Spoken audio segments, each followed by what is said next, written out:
మండల పార్టీ అధ్యక్షుడు పొన్నం కోటేశ్వరరావు ఎవరైతే బాధ్యత కలిగిన మంత్రి ఉన్నారో ఆ శాఖకి నారా లోకేష్ వెంటనే బాధ్యత వహిస్తూ రాజీనామా చేయాలని, అలానే ఫీజు రీయింబర్స్మెంట్ బకాయిల్ని వెంటనే చెల్లించాలని, అలానే నిరుద్యోగ వృత్తి ఏదైతే ఎన్నికలప్పుడు సూపర్ 6 హామీల్లో భాగంగా ఇచ్చారో నెలకు 3,000 రూపాయలు ప్రతి నిరుద్యోగికి సుమారుగా 80,000 ఇప్పటికే ఇవ్వాల్సి ఉంది. అన్ని బకాయిలు కూడా రాష్ట్ర ప్రభుత్వం తక్షణం చెల్లించాలని డిమాండ్ చేస్తూ రెండవ రోజు నిజమైన ఆర్థిక శిబిరంలో పాల్గొని విజయవంతం చేసిన అందరికీ కూడా హృదయపూర్వకంగా ధన్యవాదాలు తెలియజేస్తూ రేపు 3వ రోజు ఆఖరి రోజు ఇక్కడున్న అందరూ కూడా వేడుకుంటున్నాం, ప్రార్థిస్తున్నాం.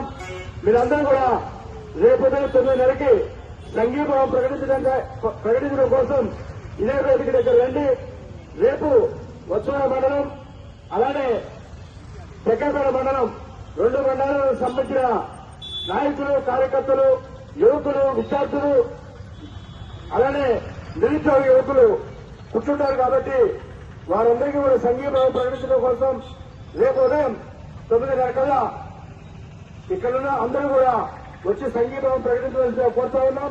అలానే రేపు సాయంత్రం 4:30కి ముగింపు కార్యక్రమం ఉంటుంది కాబట్టి మీరందరూ కూడా ముగింపు కార్యక్రమానికి కూడా హాజరై రేపు దీక్షలో కూర్చున్న వాళ్ళందరికీ కూడా అభినందనలు తెలియజేయాల్సిందిగా కోరుకుంటూ ఆఖరి ప్రోగ్రాం 10వ తారీఖు అంటే సోమవారం మీ అందరికీ కూడా ఇదే ఆహ్వానం.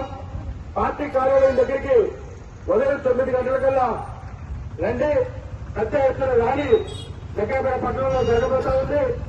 ఆ ర్యాలీకి మీ గ్రామాల నుంచి ఒక్కొక్క గ్రామం నుంచి కనీసం 20 పట్ల పాల్గొనాలని, దాన్ని విజయవంతం చేయాలని నియోజకవర్గ వ్యాప్తంగా అన్ని గ్రామాల నుంచి కూడా నాయకులు, కార్యకర్తలు, యువకులు, విద్యార్థులు పెద్ద ఎత్తున తరలి రావాలని ఉదయం 9 గంటలకల్లా జగ్గపేట పట్టణ వైఎస్ఆర్ కాంగ్రెస్ పార్టీ కార్యాలయం దగ్గరికి రావాలని చెప్పి పిలిపిస్తూ ఇప్పుడు ముగింపు నిమ్మరసం ఇచ్చి ఇక్కడ స్థానికంగా ఉన్న ప్రజలందరూ కూడా ప్రతి శిబిరంలో కూర్చున్న ప్రతి